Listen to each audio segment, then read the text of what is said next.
안녕하세요. 오늘 여러분이 보내두신 자료들을 보면서요. 이게 참 흥미로운 지점을 발견했어요. 바로 집이랑 주택 이야기인데요. 아, 네네. 이게 비슷해 보이는데 파고들수록 다른 뉘앙스가 있더라고요. 맞아요. 이게 왜 중요할까요? 오늘 같이 한번 그 속을 들여다보시죠. 네, 좋습니다. 이게 단순히 그냥 같은 건물을 가리키는 다른 말 같지만 사실은 좀 우리가 공간을 어떻게 인식하고 또 관계 맺는지 보여주는 그런 언어적인 단서들이죠. 네네. 오늘 자료들을 통해서 한국어의 집과 주택, 그리고 또 영어의 홈과 하우스, 이게 각각 어떤 감정, 또 어떤 의미를 품고 있는지 좀 살펴보려고 합니다. 아, 재밌겠네요. 네. 이게 단순히 어휘 차이를 넘어서 뭐 보험 같은 실용적인 영역까지도 영향을 미친다는 점 아마 흥미로우실 겁니다. 아, 보험까지요? 네. 그럼 일단 한국어부터 좀 풀어볼까요?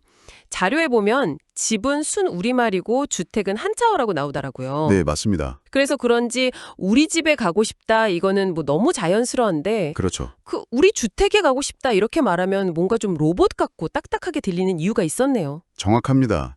집이라는 그 말 속에는요, 단순히 건물을 넘어서 어떤 정서적인 안정감, 가족, 추억 같은 뭐랄까 가정의 의미가 훨씬 강하게 녹아있죠. 아, 가정? 네. 반면에 주택은 좀 더 객관적으로 그 물리적인 건물 구조 자체를 가리킬 때 주로 쓰이는 편이에요. 예를 들면요? 뭐 주택청약이라든지 주택담보대출 이런 표현들 있잖아요. 네네. 그런 것처럼 건물의 어떤 법적이나 당재적인 속성이 부각될 때 훨씬 자연스럽죠.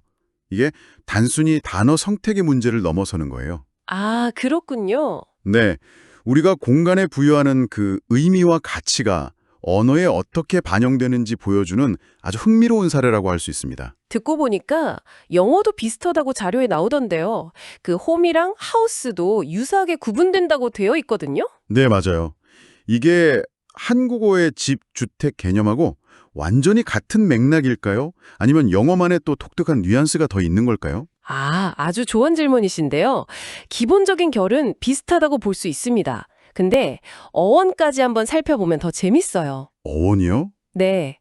홈은 영어 고유 어휘에서 발전해서 어떤 감정적인 유대감, 소속감, 뭐 안식처 같은 느낌이 아주 강해요. 네. 반면에 하우스는 게르만어에서 유래했는데 이건 건축물, 그러니까 물리적인 구조 자체에 좀 더 초점이 맞춰져 있죠. 아하. 즉, 영어권 문화에서도 단순히 그냥 벽이랑 지붕이 있는 공간, 즉 하우스와 그 안에서 삶이 영위되는 어떤 터전으로서의 홈을 언어적으로 구분해 온 거죠. 아하.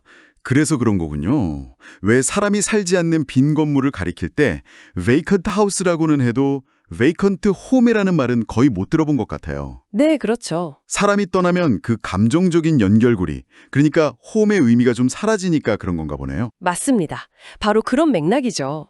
그래서 홈 스윗 홈 이런 관용군이 있어도 하우스 스윗 하우스는 없잖아요. 아, 맞네요. 생각해보니. 그리고 고향도 홈이라고 하지 하우스타운은 아니고요. 그렇죠. 심지어 거주지가 없는 분들을 홈리스라고 표현하는 것도 이게 단순히 하우스가 없다는 그 물리적인 상태를 넘어서는 거죠.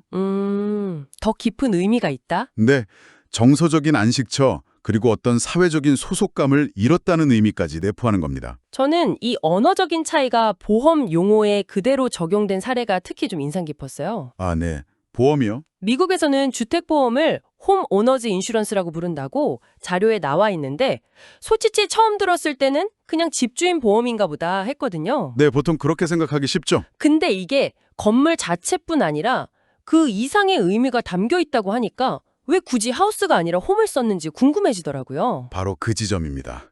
홈오너즈 인슈런스가 그 단순히 건물 구조, 그러니까 하우스의 손상만 보장하는 게 아니기 때문이거든요. 아, 그런가요? 네, 화재나 뭐 자연재해로 인한 건물 피해는 물론이고요.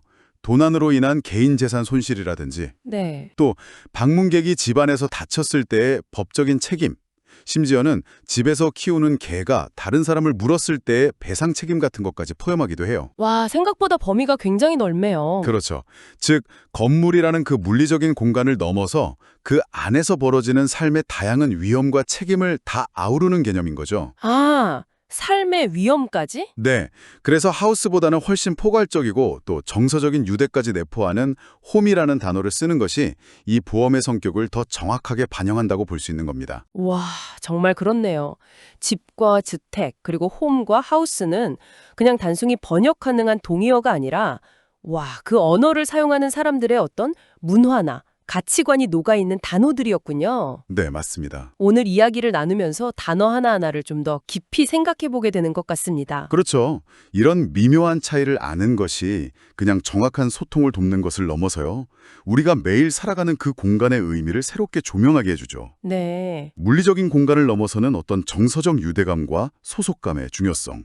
이게 언어 속에 이렇게 자연스럽게 스며들어 있다는 사실 자체가 참 흥미롭지 않나요? 네, 정말 흥미롭습니다. 오늘 탐구를 마무리하면서 이 질문을 여러분께 한번 던져봅니다. 지금 여러분이 머무는 공간은 그저 차가운 벽돌로 이루어진 주택, 하우스에 더 가깝나요? 아니면 여러분의 삶과 이야기가 따뜻하게 스며 있는 집, 홈에 더 가깝나요? 한번 좀 조용히 생각해보는 시간을 가져보시는 건 어떨까요?